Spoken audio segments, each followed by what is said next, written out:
Повеќето од жртвите во пожарот во Кочани не умреа од огнот. Умреа од труење со отровни гасови. Сведоците со кои што разговаравме ни открија дека дел од луѓето излегувале од дискотеката живи и без изгореници, а подоцна ги наоѓале мртви. Во обдукциите кои ќе ги направат вештаците од судска медицина, недостасува еден клучен дел. Моментот кога ни ги даде обдукциите, тоа беше втора смрт за нас, што го читавме. 50 од жртвите, претежно млади луѓе, според извештаите на обдукцијата, умираат од труење со јаглерод моноксид.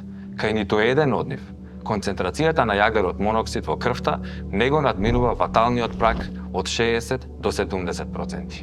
Кај најголем дел, таа се движи меѓу 10 и 30%, што медицината го смета за лесна до умерена интоксикација, но не и ненадејна смрт.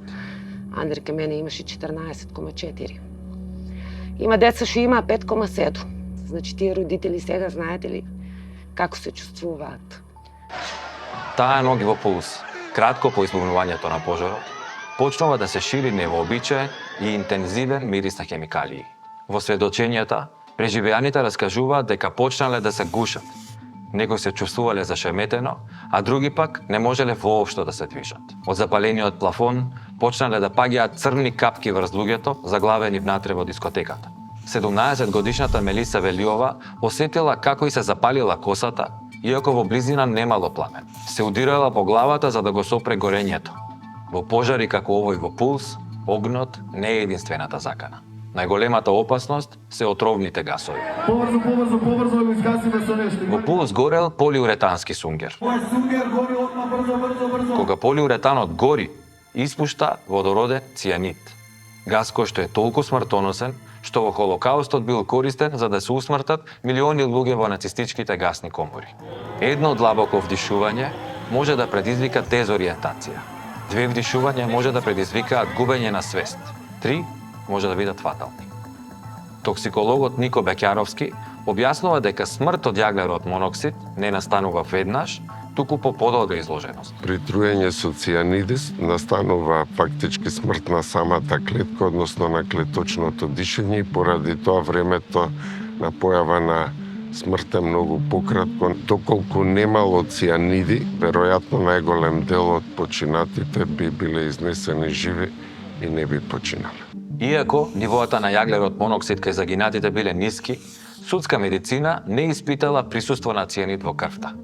А обвинителството не ни даде конкретен одговор дали тоа од нив го побарале. Правниците што ги консултиравме велат дека смрт од труење со цијанид го зголемува степенот на вина кај обвинетите. Полиуретанот е докажано опасен материјал, кој што никогаш не смел да биде вграден во пулс. Но тоа требало да го види градежен инспектор, кој што никогаш не влегол во пулс, или инспектор за пожари од Дирекцијата за заштита и спасување, каков што немало во Кочани уште од 2012 година.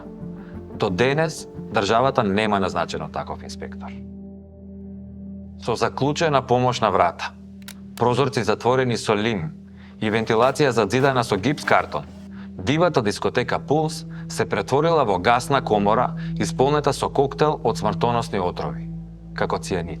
Во светот против отров за цијанид постои веќе 30 години. По сите светски протоколи, секогаш при труење во затворен простор се дава цијанокид без оглед дали има или нема труење со цијаниди, бидејќи отров кој што премногу брзо делува и лабораториски додека да се докаже е касно. При секоја промена на секој нов министар доставуваме листа од антидоти кои што се есенцијални и кои што мора да ги има во државата.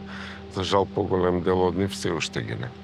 И меѓу нив е цијанокитот? Меѓу нив е цијанокитот, да. Мислам се поставува прашањето што ако добиеше кислород или што и да е на време. Диско што никогаш не смеело да биде диско. Инспектори што не постоеле или се дружеле со газдите. Полицајци што со налози за рации оделе на пијачки. Комши и градоначалници што 12 години не пратиле контрола. И на крај и отровен гас цијанид. Македонија е единствената држава во светот која по ваква трагедија реагираше без емпатија. Ниту еден политичар не презеде морална или политичка одговорност, а семејствата на починатите не добија никаква финансиска помош од државата. И сето ова не беше доволно за на нашите сограѓани да им се признае дека системот погреши.